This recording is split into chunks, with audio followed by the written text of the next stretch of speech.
Selamat datang kembali di channel Relawan Imut 3. Pada pertemuan kita kali ini kita akan membahas Jurnal Refleksi Modul 32 Pemimpin Pembelajaran dalam Pengelolaan Sumber Daya. Model refleksi yang kita gunakan pada pertemuan kali ini adalah model refleksi 5M yang diadaptasi dari model 5R seperti yang dikemukakan oleh Ben dan kawan-kawan pada tahun 2002 dalam Ryan and Ryan 2013. Kita beralih ke M yang pertama. M yang pertama di sini mendeskripsikan atau reporting, menceritakan ulang peristiwa-peristiwa yang terjadi selama pembelajaran modul 32. Kegiatan modul 32 ini dimulai dengan eksplorasi konsep. CGP lalu mengelaborasi pemahamannya tentang strategi pengelolaan sumber daya melalui proses tanya jawab dan diskusi menggunakan mode konferensi daring dengan fasilitator. Pertanyaan-pertanyaan akan diberikan untuk menggali pemahaman calon guru penggerak. Setelah itu, melalui alur koneksi antar materi, calon guru penggerak membuat kesimpulan keseluruhan materi modul 32 dan menghubungkan materi modul ini dengan modul-modul yang didapatkan sebelumnya, serta membuat rencana perubahan secara rinci dengan menggunakan format Bagja. Rancangan sederhana prakarsa perubahan format Bagja yang dibuat pada koneksi antar materi akan menjadi persiapan melakukan aksi nyata untuk modul 32.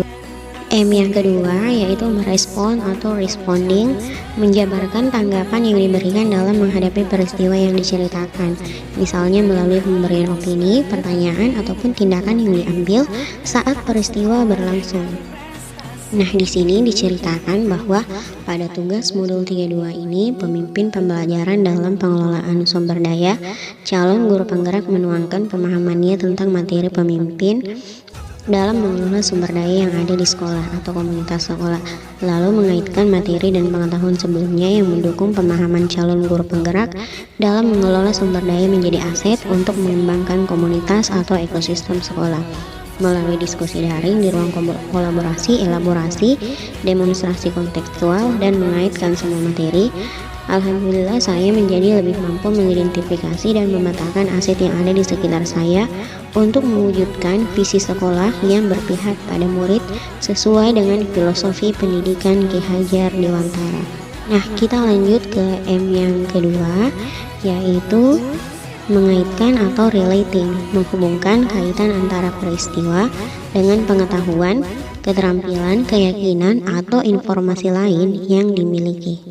Nah, setelah melalui berbagai tahapan-tahapan pembelajaran modul 32, pemimpin pembelajaran dalam pengelolaan sumber daya di LMS, akhirnya saya mengetahui bahwa ternyata modul ini terkait dengan keadaan dan ekosistem di sekolah saya, di mana 7 aset utama yang dibahas dalam modul ini mampu saya identifikasi di sekolah, yaitu modal manusia, sosial, finansial, fisik, lingkungan atau alam, politik, dan aset budaya dan agama.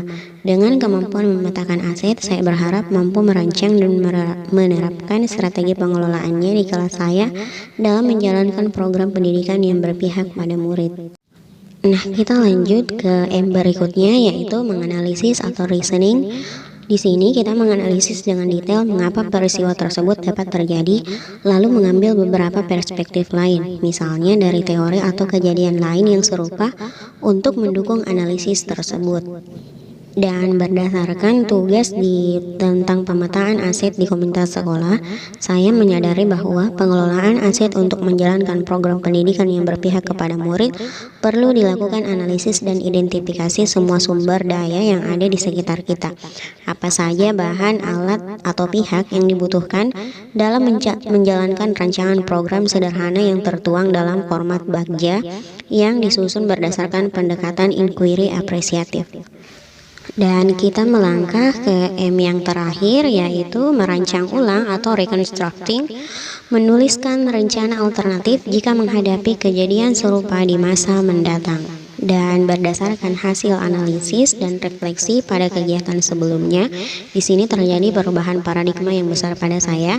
Titik awal perubahan selalu pada perubahan pola pikir atau mindset dan sikap yang positif. Jika pusat perhatian kita pada apa yang mengganggu, apa yang kurang, dan apa yang tidak bekerja, maka segala sesuatunya akan dilihat dengan cara pandang negatif. Semakin lama, secara tidak sadar kita menjadi seseorang yang terbiasa untuk merasa tidak nyaman dan curiga, yang ternyata dapat menjadikan kita buta terhadap potensi dan peluang yang ada di sekitar. Pendekatan ini biasanya disebut dengan pendekatan komunitas berbasis kekurangan. Dan sudah saatnya kita beralih ke pendekatan yang lain yang lebih menunjang inquiry apresiatif melalui langkah-langkah Bagja. Kita harus bisa mengatasi semua kekurangan atau yang menghalangi tercapainya kesuksesan yang ingin diraih. Karena itu, untuk membangun komunitas, pilihan yang tepat adalah menggunakan pendekatan pengembangan komunitas berbasis aset. Pendekatan ini merupakan cara praktis menemukan dan mengenali hal-hal yang positif dalam kehidupan dengan menggunakan kekuatan sebagai tumpuan berpikir. Kita diajak untuk memusatkan perhatian pada apa yang bekerja, yang menjadi inspirasi, yang menjadi kekuatan ataupun potensi yang positif. Pendekatan ini memberikan nilai lebih pada kapasitas, kemampuan, pengetahuan, jaringan, dan potensi yang dimiliki oleh komunitas. Nah, itulah pembahasan kita tentang refleksi modul 32. Semoga menginspirasi. Sampai jumpa di pertemuan selanjutnya.